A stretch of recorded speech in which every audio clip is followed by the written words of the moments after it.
Go ahead and find Joshua chapter 1. If you're on the other side of that camera, I know I had told Kingdom Life Church, and hopefully y'all are tuned in for this, that I would be sharing some important information with you tonight, and I am.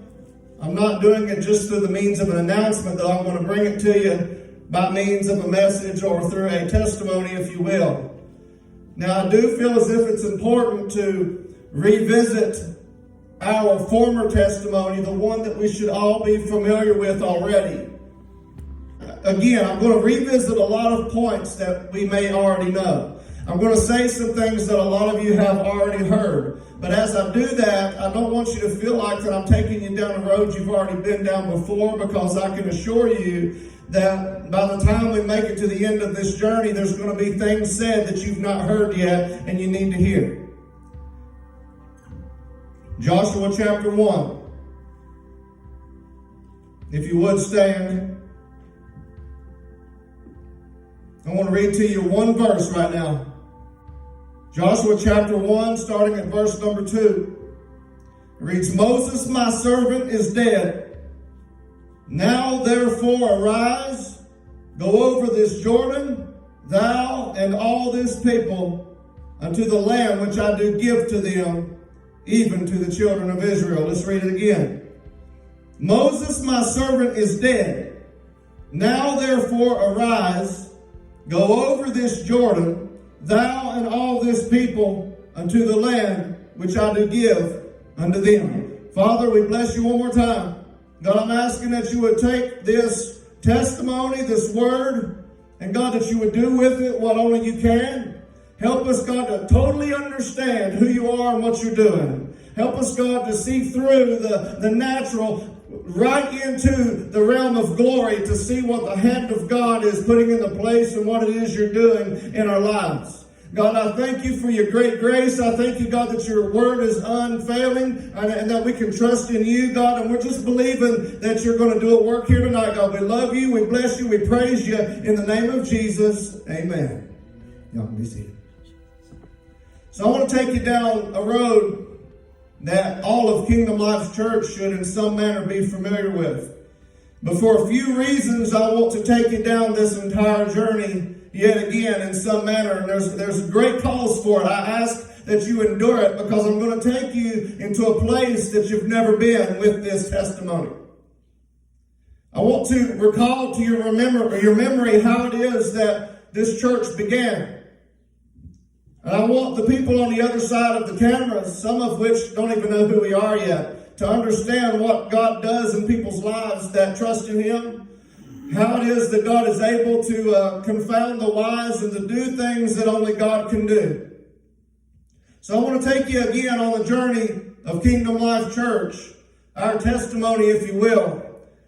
But I want to build upon it in some things that you've never considered. Now, looking back, roughly July 2019 was the beginning of Kingdom Life Church. I had heard the Lord speak to me, Joshua chapter 1.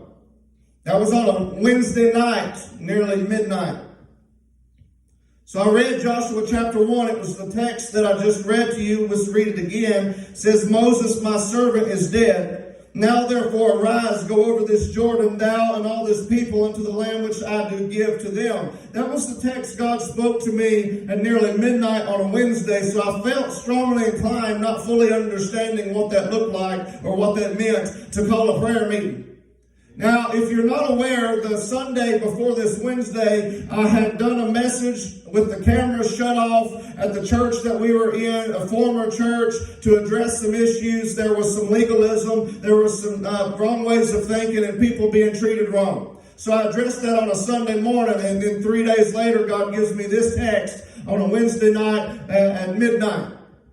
So I called prayer meeting for Thursday. Thursday, we show up for prayer meeting, the majority of us. There we are at prayer meeting, and to make a long story short, We ended up walking out of that prayer meeting on a Thursday to never return to that place again. And we were believing that God was going to give us a place to have worship, that we as the people could go and still gather and come together and serve the Lord. We were believing that when we walked out that day on that Thursday, that God was going to provide, that God was with us. We didn't have a dime to our name. We didn't have a place to go. We didn't have anything but the Lord. And as we moved on, we just believed that God was going to help us. So that's what we did. The very first Sunday, just a couple of days later, someone loaned us their auction building so that we could have church. So immediately we had church that Sunday morning. We came together, we worshiped the Lord, and in case you have forgotten, there was a peace and a freedom. It was like chains had fallen and shackles had gone away. That very first Sunday morning, I'm telling you, I'm not the only one. We felt like we were free indeed. We felt like God had done something that had brought peace that we hadn't had in a long time, which I'm telling you is evidence that it was the will of God. Amen. So there we were that Sunday morning, and I said, God, what do you want me to preach? And he reminded me of Joshua chapter 1, the text that he had given me on that Wednesday night. Now, with that said, that's also evidence to me that this entire thing, us walking out and moving on and believing God, was the will of God, because he gave me the text before prayer meeting ever happened. So Sunday morning I preached the message, Moses, my servant, is dead. Now, therefore, arise, you and all this people, cross over the Jordan into a land that I've promised them. And what that meant from the Lord was this for us, that now that the legalism and the bondages and the backbiting and all of that stuff is out of the way, I want you to cross over the Jordan, because I'm going to bless you and this people for trusting me and walking in my ways and trusting that I would provide and following after me. I'm going to bless you, but I need you to arise and cross the Jordan. So there we were, our first service on a Sunday morning in an auction building. I told the people that God would have us in a building in less than 30 days. I told the people that when God did what he did, that nobody would get the credit but God. I told the people that I was not believing for anything beyond August the 1st. I wasn't looking beyond that day. So the next week comes, we're still in the auction building, we're still allowed to meet there, and I asked the Lord, what do you want to do this week? Which route do you want to go? And God sent me to Joshua chapter 3. I didn't make this stuff up. I had no intent or plan to stay in Joshua. I did not premeditate this in any manner. There's no way you can make this stuff up. So in Joshua chapter 3, in a nutshell, what happened was the people of God came to this river that God wanted them to cross, but because it was harvest season, the riverbanks were overflowing, the water was too high, there was no way in the world you're going to cross that river outside of a miracle. And for us, this is what that looked like. We're standing at riverbanks right now, we're looking at properties, we're looking at places, they're saying 2,500, 900 square feet, they're saying 2,200 for 1,100 square feet. They were giving us prices that were nearly impossible. And furthermore, remember that we were a people that were brand new. We didn't come into it with money. We didn't have a dime. So there we are facing this river saying, God, we know that you were with us. You brought us out, but here this river is before us. How are we supposed to cross this river? Right. Amen. So the next week, we're going into our third week already now. Remember, I told the people less than 30 days God would have us in a building. So at this point in time, I'm thinking, God, I need you to move. I'm going to need you to work something out here. So we had a meeting where we are now on Anderson Street in the River Rock Church we call Gilgal with the property owners on a Thursday evening. We began to talk to the people. I told them, I said, look, this is our situation. This is where we came from. This is how we got here. This is what we've been going through. We don't really have any money. We've looked at a lot of properties, and best case scenario right now, we're probably $1,000 a month kind of people. That's probably a stretch. I know that's probably not going to do you much good, and you probably can't work with it, but this I do know, that I know who supplies all of our need according to his riches and glory, and he's going to work it out. And what might seem to be a giant right now is but a small thing unto the Lord. So I'm telling you, I know God's going to work it out, but that's where we are. Yes. So the people said, well, We've been praying for 3 weeks that God would send us a group of people that His hand was upon, that they could inhabit this land and they could have church here. We've been praying for 3 weeks that God would send us somebody that He was working with and in and through. And I'm telling you folks, let me remind you of when it was that we walked out of prayer meeting. It was a Thursday evening, 3 weeks before this Thursday evening meeting with the property owners. And let me tell you this too, it wasn't 3 weeks down to the day, it wasn't 3 weeks down to the hour, it was 3 weeks down to the minutes from the time we walked out of that former place and to the time that we had the meeting with these people. Again, they said, we've been praying for 3 weeks that God would send us somebody. Amen. So again, I told them, this is where we are financially. What can we do, if anything? And they said, well, I believe that the Lord is with you, that His hand is upon your life, and we want to bless you. They said, how does 700 sound? I was like, 700 sounds pretty good. We'll take it. And they said, but again, we want to bless you. So the next 30 days, it's yours for free. Save your money. You just don't worry about paying us for a month. You can just go ahead and move in immediately. You can start having church immediately. The drum sets, the keyboards, the speakers, and everything that's in it, just consider it yours. Just go ahead and start having church right now immediately. It's yours. So at that point in time, I'm pretty excited because also it wasn't August the 1st yet. God had got us in within less than 30 days by August the 1st. But secondly, because it had me pumped knowing that God brought us from this and He was faithful to bring us into that. That His hand was upon us the whole time, that after 3 weeks in an auction building, it was probably getting easy for us to start saying, you know what, I wonder if God's going to move. I wonder if God's going to do anything. I'm not sure what to think at this point. It's probably easy after 3 weeks passes, even though 3 weeks isn't that long, to start having questions in your mind, wondering, is God going to help us? What do we do here? Doubts maybe start to come in. But God was faithful. So our first service here on Anderson Street in Gilgal, I said, God, what do you want to do this week? Which route do you want to go? And God said, I want you to go to Joshua 4 and 5. We've been in Joshua this whole time, God. You sure you want to stay in Joshua? I want you to go to Joshua 4 and 5. So I began to read Joshua 4 and 5. In fact, I would like to go ahead and read to you a little bit out of Joshua chapter 4. Probably starting roughly verse 19. It says, and the people came up out of the Jordan on the 10th day of the first month and encamped in Gilgal in the east borders of Jericho. And those 12 stones which they took out of the Jordan did Joshua pitch in Gilgal. Then he spake unto the children of Israel, saying, when your children shall ask their fathers in times to come, saying, what mean these stones? Then ye shall let your children know, saying, Israel came over the Jordan on dry land, for the Lord your God dried up the waters of the Jordan from before you until you were passed over, as the Lord your God did to the Red Sea, which He dried up from before us until we were gone over. So I read that, and I read that, and I read that, and I thought, God, I'm just not seeing it. I'm not sure what you're wanting us to see here. I'm not sure what to say.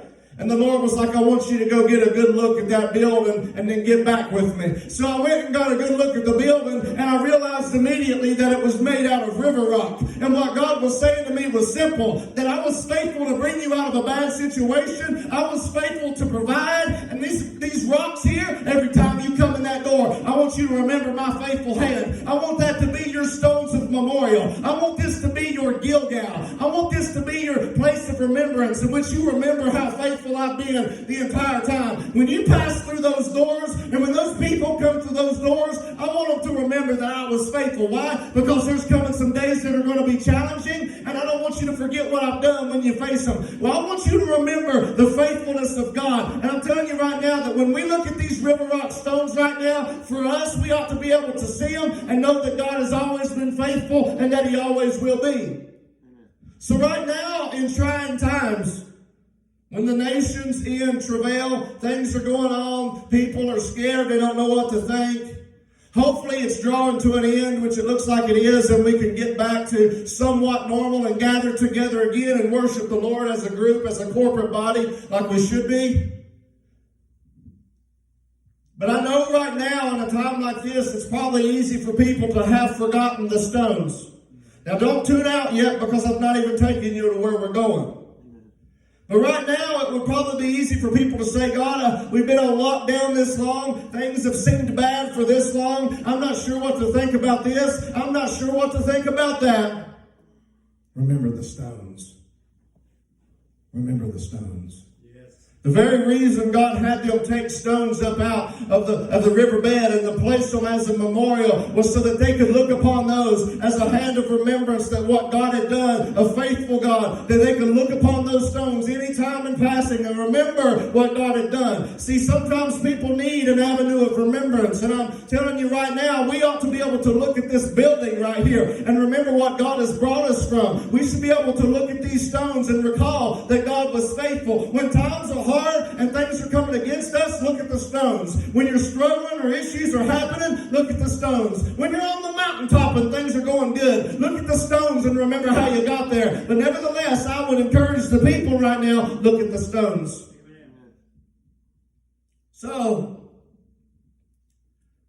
over a while, we had lots of things happening in this church. We've had people get healed. We've had people get set free. We've had revival meetings. We've had guest preachers. We just had all kinds of things going on. And we've seen the hand of God move. We've seen lives touched. We've seen people changed.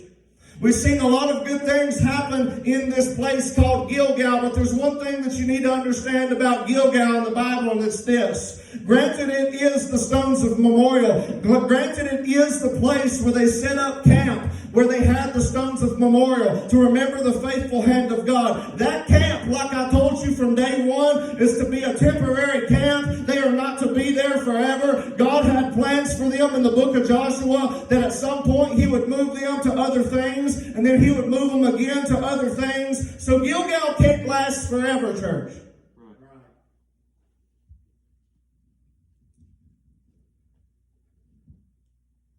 Early April, I got a phone call.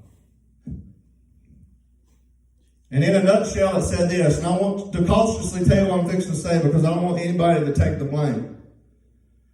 But that phone call was from the realtor, and that realtor said, the bank's taking the property. We're shutting the doors April 30th. You got to go.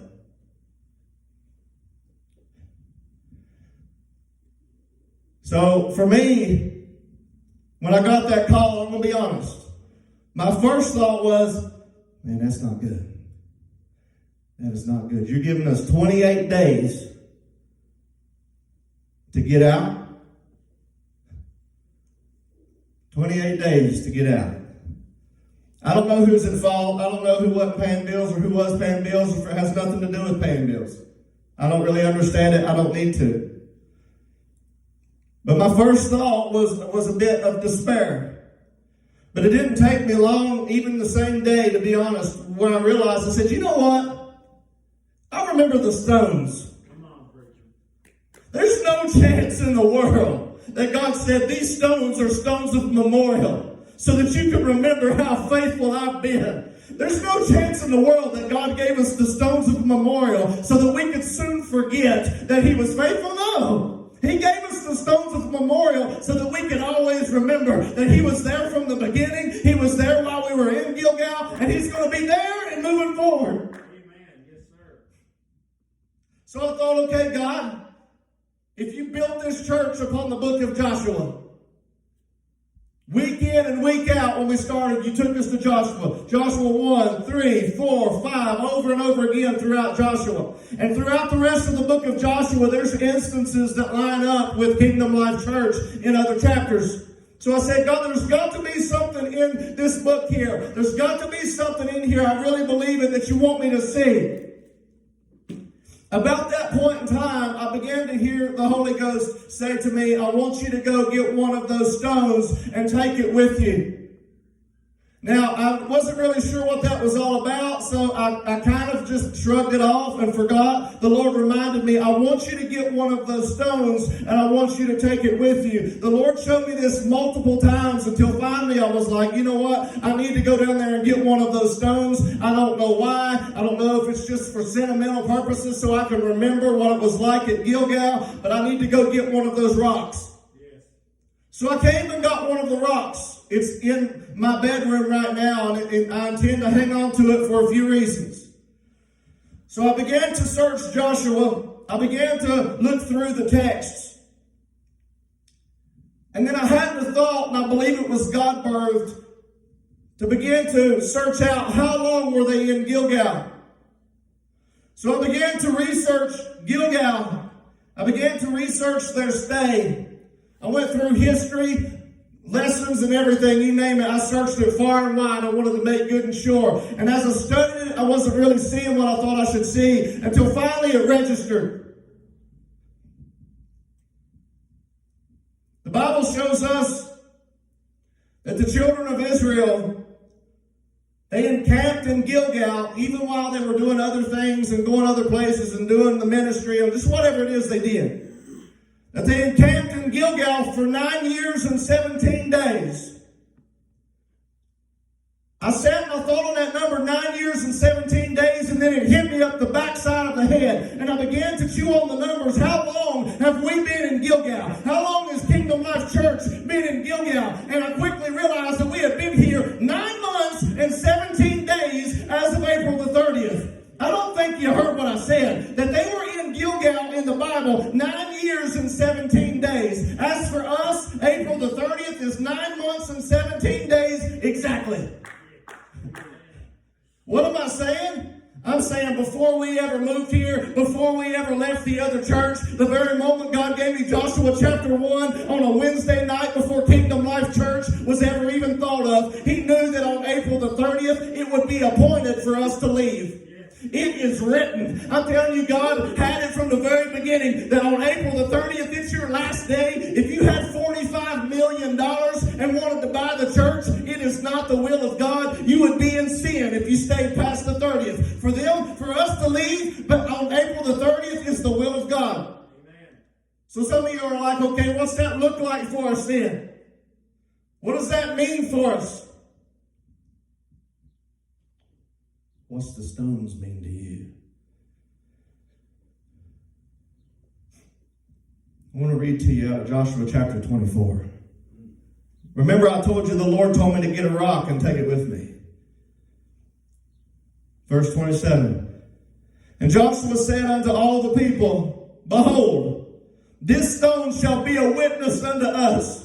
For it hath heard all the words that the Lord hath spoken unto us. It shall be therefore a witness unto you, lest you deny your God. Remember, God told me to get the rock before I ever read the verse. Again, it says, And Joshua said unto all the people, Behold, this stone shall be a witness unto us. For it hath heard all the words that the Lord hath spoken unto us. And it shall therefore be a witness unto you. In other words, God was saying unto me, I want you to go get a rock because I want you to take it with you. And when you take it with you, I want you to put it in the sanctuary of a place that I'm going to take you to. I want you to put it there. Why? Because it's heard every word that I've spoken to you and to those people in Gilgal. It's been a witness unto you. I want you to take that rock 9 months and 17 days. That's the only amount of time you've got in Gilgal. After 9 months and 17 days, you have to go. It is written. But I want you to take this rock. I want you to put it in the sanctuary of a place that I'm going to give to you as a witness unto you of the faithfulness of God.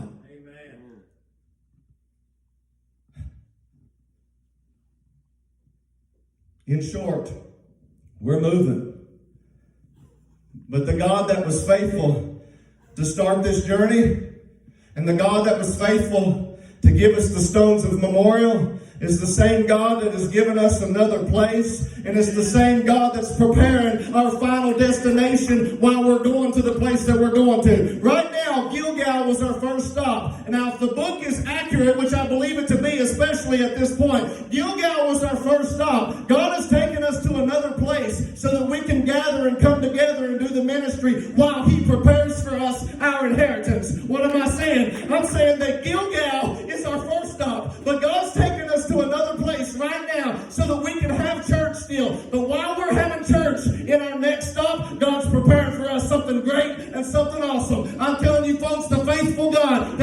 faithful from the beginning, that has been faithful all the way, is preparing for us great and mighty things. If you would but believe and trust in Him, you will see the glory of God. Amen.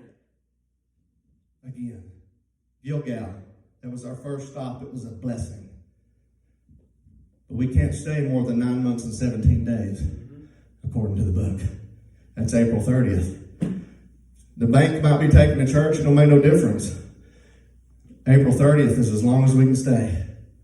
So God's taking us down the road to another place.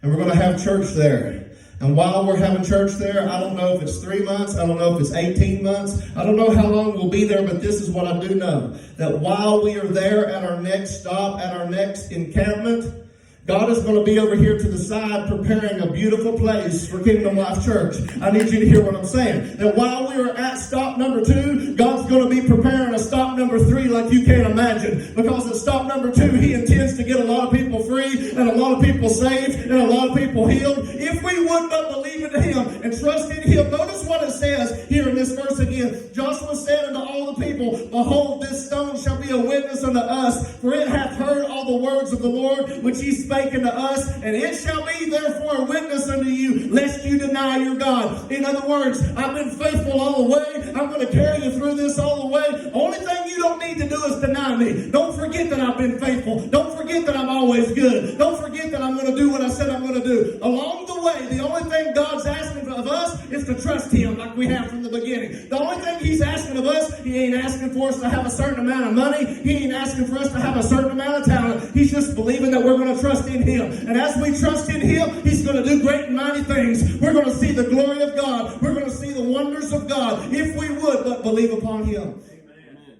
I'm telling you right now, man, this is a tricky journey, but it's in the book. And if this doesn't blow your mind, you can't make this stuff up. If the stones of memorial wasn't crazy enough, the fact that we've been here 9 months and 17 days and we have to go, and they were in there 9 years and 17 days and had to go, that ought to tell you that God is faithful. He knows where we are. He's got a plan. He knows what He's doing. Whatever's going on with the Lord, we got to trust Him right now. I'm telling you, we might move on and not understand what's right before us. We might not know what tomorrow holds. But I'm telling you, if the book is right, which I know it's right, then God's got plans for us that nobody can stop. I'm telling you, God's got plans for us that nobody can put the end to. I'm telling you, we need to trust in the Lord. Amen.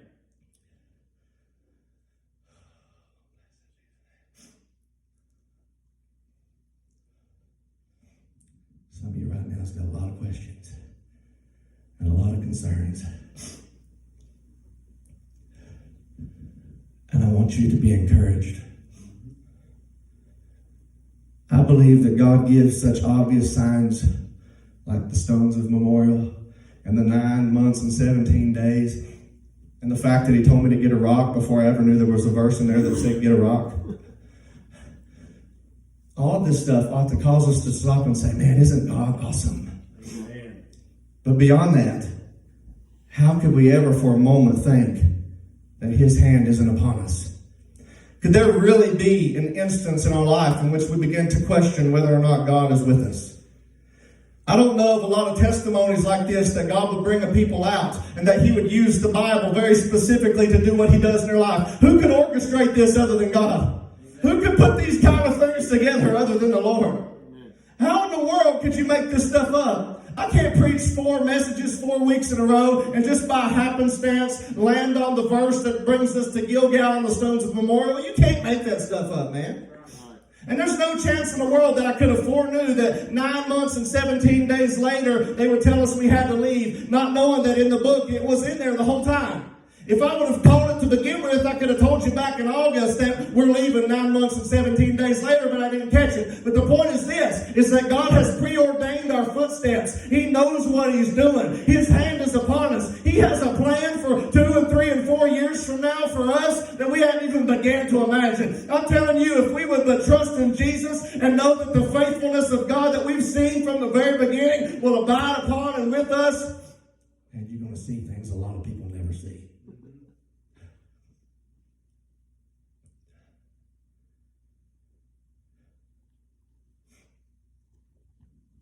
Can you play me something light? I want to pray over the church right now. Kingdom Life Church. Not just the church, but Kingdom Life Church. And I want to pray over you specifically. Because right now, I'm telling you, God has got plans for us that are silly, ridiculously cool. And this stuff is radical. And it ought to make us pumped in our hearts. It ought to make us excited to know that God would really do that in our life. And I'm mind blown right now. I'm mind blown. And just seeing the puzzle pieces come together, it just blows my mind to just see it like that. Right now, I want to go ahead and pray over the people.